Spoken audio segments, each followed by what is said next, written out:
بسم اللہ الرحمن الرحیم۔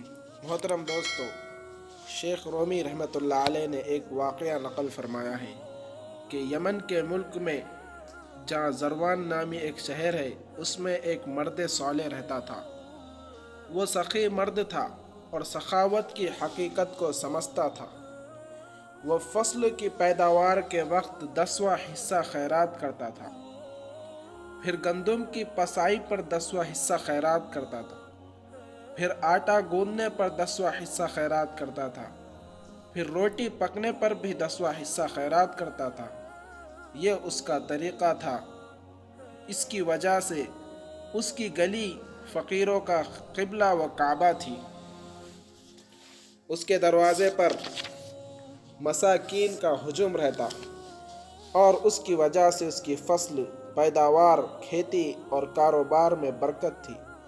وہ اس سخاوت کے نتائج اور برکت سے واقف تھا اور اس پر یقین کامل رکھتا تھا۔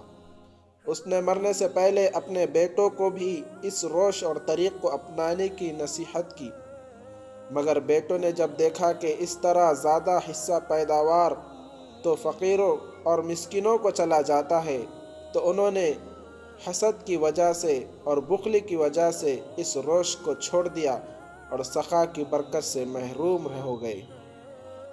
ان کے کاروبار، کھیتی اور فصل میں کمی واقع ہو گئی، کیونکہ پہلے وہ کھیتی بے شمار لوگوں کی پرورش کی ضمانت تھی۔ جب انہوں نے اسے روک دیا تو صرف چند لوگ اس سے استفادہ کرنے لگے اور قدرت کے فیاض ہاتھوں نے اضافی پیداوار بند کر دی۔